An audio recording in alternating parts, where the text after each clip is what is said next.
ပကံသာသနာအကြောင်းမောင်တာနိုးပကံသမိုင်းဆရာကြီးလှုပ်လို့ဒေါက်တာတန်းထွန်းတို့ဆရာတို့ရေးခဲ့ကြပါပြီသမိုင်းကျောင်းသားတို့သမိုင်းဝါဒနာပါသူတို့ဖတ်ကြလိမ့်မယ်ကြံတဲ့လူတွေကုံတယ်ပွဲစားလက်လုံလက်စားဝန်တန်းစားသူတွေမဖတ်အားကြပါဘူးအဲ့ဒီသမိုင်းမဖတ်တဲ့လူတွေကြားမှာမတော်မလျော်တွေကိုသမိုင်းအစ်စ်မှတ်နေတတ်ကြတယ်အဲ့ဒီလူတွေအတွက်ကျွန်တော်အခုဒီစောင်းပါးကိုရေးတာပါပကံသာသနာဝင်နဲ့ပတ်သက်လို့အစိုးဆုံးအမှားကြီးတစ်ခုကတော့ပကံကိုတထုံကရှင်အရဟံကြွလာပြီးအနိရုဒ္ဓကိုတရားပြကထေရဝါဒဗုဒ္ဓသာသနာအစစ်အမှန်ကိုစတင်ထွန်းတောက်စေခဲ့တယ်ဆိုတာပါပဲတကယ်ကပကံသမိုင်းမစမီတရေခေတ္တရာပြုခေတ်ကလေးကထေရဝါဒဗုဒ္ဓသာသနာကဗမာပြည်ကိုရောက်နေခဲ့ပါပြီပကံမှာအရေးကြီးတို့ဟိန္ဒူဗိဒ္ဓနိုးဝါဒီတို့နဲ့အပြိုင်ထေရဝါဒီတွေရှိနေခဲ့တာကိုမှန်တမ်းရာဇဝင်မှာတွေ့နိုင်တယ်ပကံကြောက်စာမှာလည်းအထောက်အထားရှိပုံကိုဆရာကြီးလုံရဲ့အိုဘားမားဖတ်ရင်းသတိပြုမိတယ်ပကံမှာထေရဝါဒဗုဒ္ဓသာသနာရှိခဲ့ပုံကိုမှန်တမ်းမှာဆိုပုံကအရှင်ပုံနာထေမအရင်စ၍ဗမာပြည်ဖြစ်သောတကောင်းတရေခေတ္တရာအရိမရဏသီရိပစ္စယပြည်တို့၌မင်းအဆက်ဆက်တို့လက်ထက်သာသနာတော်တည်ထွန်းလေသည်အဲ့ဒီနောက်တရားစစ်တရားမှန်အားနည်းလာပြီးတဖြည်းဖြည်းနဲ့အရေးကြီးတို့ခေတ်စားလာတယ်လို့ဆိုတယ်စောယဟန်မင်းလက်ထက်မှာမင်းနဲ့တကွတပြည်လုံးအရေးကြီးအယူတယ်တဲ့ဒါပေမဲ့ကြောင်ပြူမင်းအကြောင်းတင်ပြရမှာမင်းမဖြစ်မီကကြောင်ပြူမင်းဟာပကံကိုဘရင်ထံနေ့စဉ်အမှုထမ်းသွားတယ်မေတော်ကထမင်းတုပ်ထည့်ပေးရာလမ်းမှာစောင်းချမ်းပင်အောင်နာပြီးနေ့လယ်စာစားတိုင်းနတ်ကိုပသတယ်တနေ့တော့စောင်းချမ်းပင်စောင့်နတ်ကကိုထင်ပြပြီးဖုံးကြီးကျင်ရန်တရဏဂုံတီငါးပါးသီလမြဲဖို့ဆုံးမတယ်ဒီတင်သမိုင်းဆရာကထိုစကားကိုထောက်ပြပြီးဤခါဝဲပကံပြည်၌သာသနာတော်အလုံးစုံမကွယ်သေးဟုမှတ်အပ်၏လို့မှတ်ချက်ချထားပါတယ်ခက်တာကတောင်သူကမင်းဖြစ်လာတဲ့ညောင်ဦးစောယဟန်ဘရင်ကိုအယူမားသူလို့တင်ပြထားတာပါပဲမိမိတခွားရာအရက်၌ဥယျင်ကြီးသားရစွာပြုပြီးတော့နဂါးရုပ်ကြီးစွာလှုပ်၍ထားသည်ထို့သောနဂါးရုပ်လှုပ်၍ကိုးကွယ်ခြင်းအယူမားသောအရေးကြီးတို့နှင့်တိုင်ပင်၍ပထိုးငါးလုံးကိုတည်၏နတ်တော်ကြောင်းတကာမင်းချမ်းသာဟူ၍လည်းတွင်၏ဒါမှားပုံကိုဆရာကြီးလောက်ကထောက်ပြထားတာပါခရစ်နှစ်1212ခုနှစ်ကရေးထိုးတဲ့စောယဟန်သိန်ကြောက်စာကိုကြည့်ရင်တရားစစ်တရားမှန်ကိုကိုးကွယ်သူလို့သိတာတယ်သိန်ဆိုတာဗုဒ္ဓသာသနာမှာအင်မတန်အရေးပါတဲ့အဆောက်အအုံဖြစ်တယ်ဒီမှာတာမဏေယကယဟန်ဘဝရောက်ရတာဖြစ်တယ်ထေကြီးဝါကြီးတွေစီးနဲ့ကန်းနဲ့တိတိကျကျကြက်မှတ်တိဆောက်ရတာဖြစ်တယ်အုပ်နဲ့ဆောက်ထားတာဖြစ်တယ်အနိရုဒ္ဓဘယင်အနိရုဒ္ဓအရင်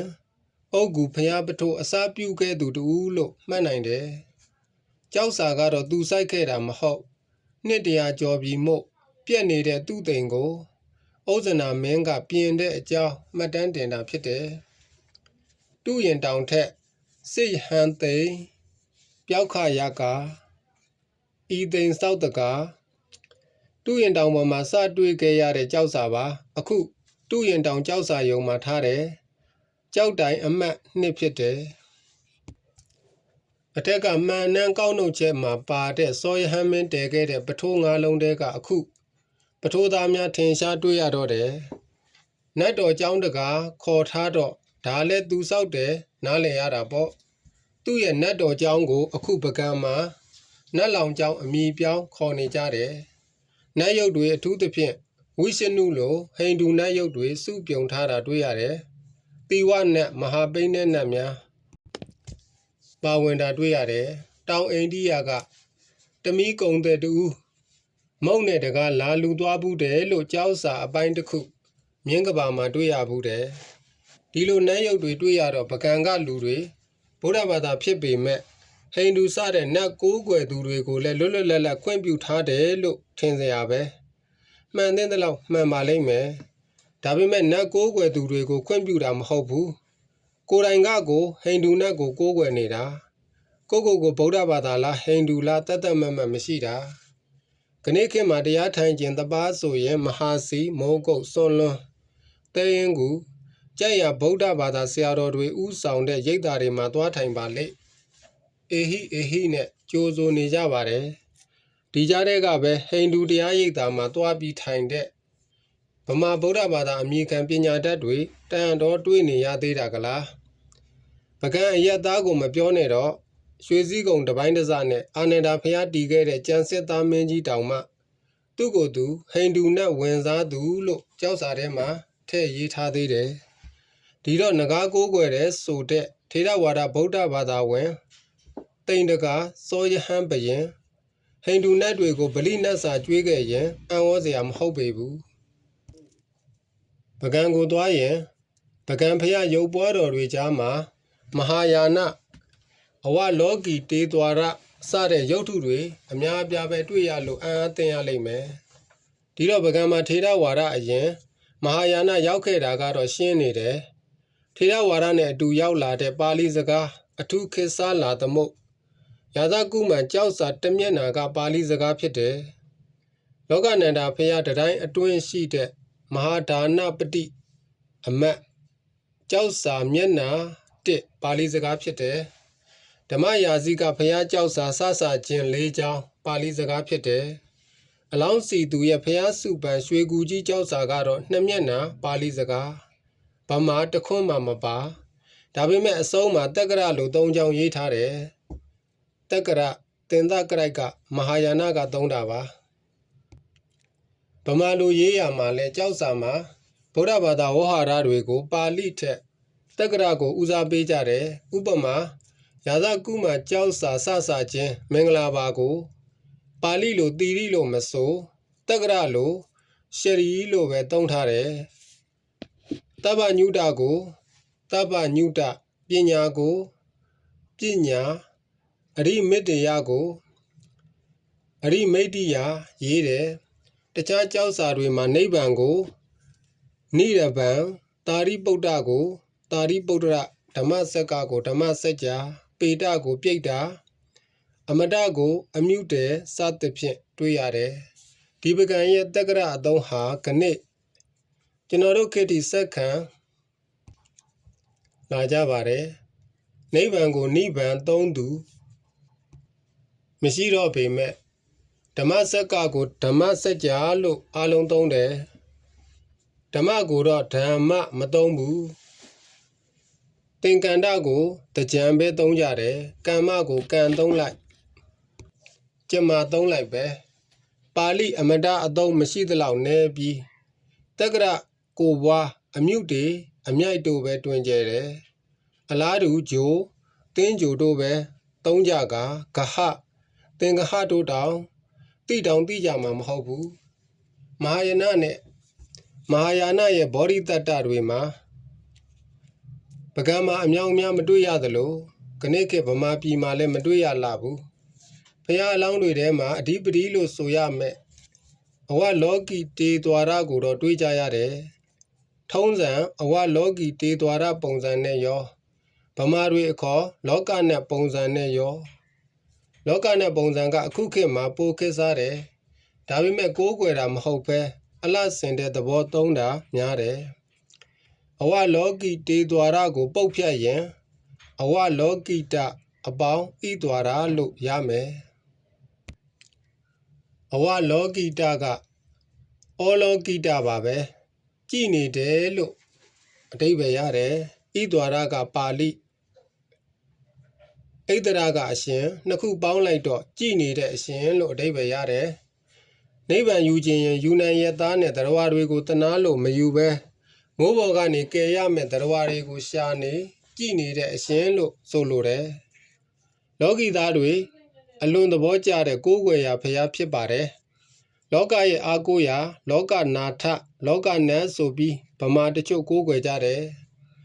အဝလောကီတေသွာရကတနာကျင်နာမှုရဲ့ပြရုပ်ဖြစ်လေတော့အမျိုးသမီးအသွင်နဲ့လည်းသူ့ကိုမြင်ကြရပြီးတရုတ်ကကွမ်ရင်လို့ခေါ်ပါတယ်ဂျပန်ကကွမ်နွမ်လို့သမုတ်တယ်ဗမာမှာတီးကြမရှိတရုတ်တွေစီပဲသွားကကွမ်ရင်မယ်တော်ကိုရှ िख ိုးကြလိုရာဆူတောင်းကြစာချကြ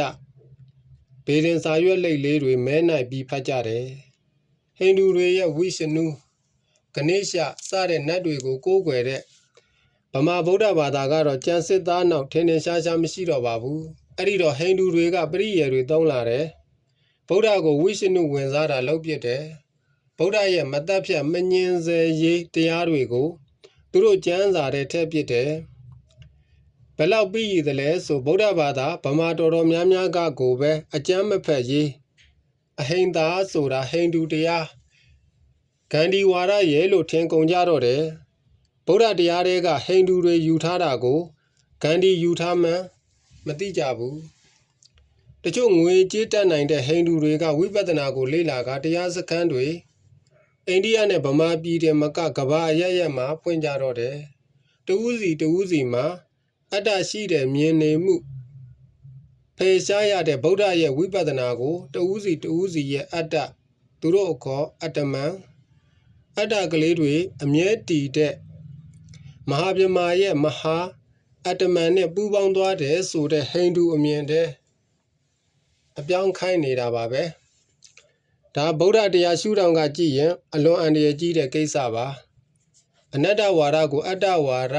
ပြန်အပြောင်းခိုင်းနေတာဖြစ်ပါတယ်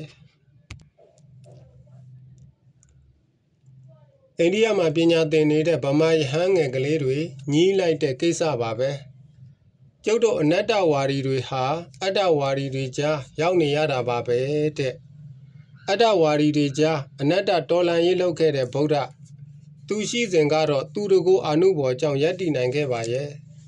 သူလည်းပြိဋိဘံစံပြီးလို့နှစ်ရာစုတွေလဲကြာရော့သူတပည့်တွေကိုအတ္တဝါဒီတွေကတိုင်းပြည်တွေကနေမောင်းထုတ်ခဲ့ကြတာပါပဲဒါပကံသာသနာဝင်ကနေ့ဗမာနိုင်ငံမှာအကျိုးကရက်ရိုက်ခတ်နေပုံဖြစ်တယ်